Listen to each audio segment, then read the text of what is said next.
था संग्राम की, विश्व के कल्याण की। चरक संहिता। त्वचा के रोग, खाज खुजली, हम लोग जिसको प्यूरिटस या फिर स्कैबिज भी बोलते हैं। तो चलिए चलते हैं आगे की ओर। खाज खुजली, अब जिसके अंदर हम लोग पढ़ेंगे कि यह क्या होती है। यह एक इन्फेक्टियस रोग है जिसमें रोग वाले स्थान पर छाले व फुंसियाँ हो जाती हैं। रोगी को खुजली होती है, तो जैसा आप तस्वीर में भी देख सकते हैं। तो चलिए हम लोग आगे पढ़ते हैं, जिसके अंदर हम पढ़ेंगे खुजली के प्रकार, मीन्स टाइप ऑफ स्कैबिज और प्यूरिटस। यह आमतौर पर 2 प्रकार की होती है, जिसमें पहली है सूखी खुजली, जिसको हम न पकने वाली खुजली भी बोलते हैं, और दूसरी है गीली खुजली, जिसको हम पकने वाली खुजली भी बोलते हैं। तो चलिए सबसे पहले पढ़ते हैं खुजली के प्रकार, जिसके अंदर सबसे पहला प्रकार था सूखी खुजली या फिर न पकने वाली खुजली। तो चलिए जानते हैं इसके बारे में। यह खुजली हाथ, पांव, काक, मलद्वार, अंडकोश व छतरी के बाहरी अंगों में होती है। बार बार खुजलाने से तथा गंदा रहने से यह बाकी अंगों में भी फैल सकती है। तो अब इसके अंदर सबसे इम्पोर्टेंट बात क्या है? इसमें ज़रूरी बात यह है कि इसके अंदर पस नहीं बनती। तो जैसा कि आप तस्वीरों में भी देख सकते हैं, यह दोनों तस्वीर सूखी खुजली यानी कि न पकने वाली खुजली की है। तो चलिए हम लोग आगे चलते हैं, जिसके अंदर इसका दूसरा प्रकार है गीली खुजली यानी पकने वाली खुजली। इसमें उंगलियों के बीच, जांघ, कलाई व बगल में छोटी छोटी फुंसियाँ हो जाती हैं। इसके कीटाणु शरीर की कोमल जगहों में मिलते हैं। रोगी को खुजली वाले स्थान पर तेज खुजली के साथ साथ दर्द और जलन भी होती है। इसका अगला पॉइंट है, इसमें फुंसियों में तरल भरा होता है, जिसकी वजह से अगर रोगी कहीं भी खुजलाता है तो उन फुंसियों में से तरल निकलता है, जो किसी भी स्थान पर लगता है तो वहाँ भी यह रोग हो जाता है। रात्रि के समय कष्ट और भी बढ़ जाता है, यह तेजी से फैलता है। तो आप स्क्रीन पर देख सकते हैं इसकी 2 तस्वीरें। अब इन दोनों के अंदर पस बनती है। तो चलिए आगे जानते हैं खाज खुजली यानी स्कैबिज या फिर प्यूरिटस के होने के कारण क्या होते हैं, जिसमें सबसे पहला कारण है त्वचा के संक्रमण यानी परजीवी संक्रमण, जिसमें सबसे पहले आता है सर्कोप्टिक बैक्टीरिया। आप तस्वीर में देख भी सकते हैं, यह इस तरह का होता है।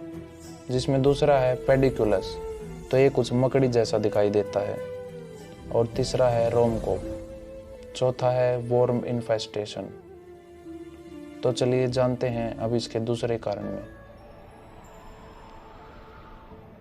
दूसरा कारण है सूजन, तो जिसमें सबसे पहले है लीवर पर सूजन या फिर लाली आ जाना।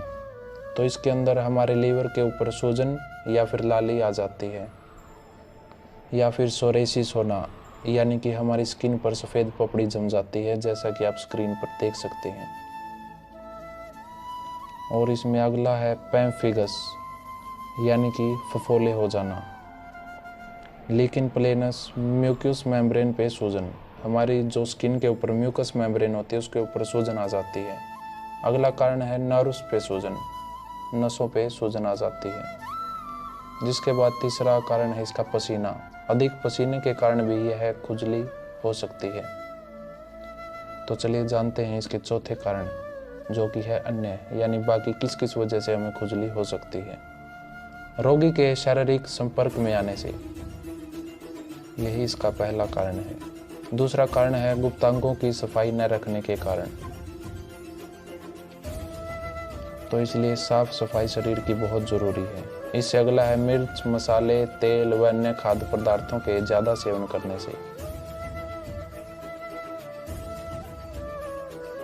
तो चलिए बढ़ते हैं आगे की ओर, और इसके अंदर फिर आता है रक्त दोष, जिसका मतलब है शरीर के खून में कुछ गंदगी का होना। इससे अगला कारण है कैंसर। कैंसर के मरीजों में भी आमतौर पर खुजली देखी जा सकती है। उसके बाद लीवर में गड़बड़ी, जब हमारे लीवर में कोई भी गड़बड़ हो जाती है तो उससे भी खुजली देखने को मिलती है। अगला कारण है निरंतर कब्ज रहना। जिस रोगी को कब्ज रहता है उसको भी यह बीमारी का सामना करना पड़ता है। रोगी के कपड़े पहनने से भी यह खुजली हो सकती है। तो चलिए जानते हैं कि इसके अंदर इम्पोर्टेंट बात क्या थी। सिर्फ मनुष्य ही नहीं बल्कि पशुओं में भी यह रोग हो सकता है। अतः मनुष्यों से पशु व पशु से मनुष्य भी यह रोग जा सकता है। पशुओं में रोग पैदा करने वाले कीटाणु मनुष्य में रोग पैदा करने वाले कीटाणुओं से अलग होते हैं।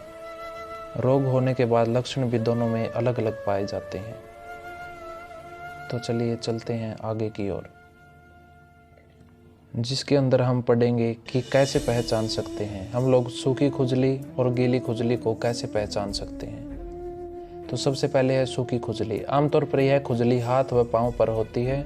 इस प्रकार की खुजली में न पकने वाली फुंसियाँ निकलती हैं, त्वचा का रंग बदरंग हो जाता है, रोग वाले स्थान पर बहुत तेज खुजली होती है।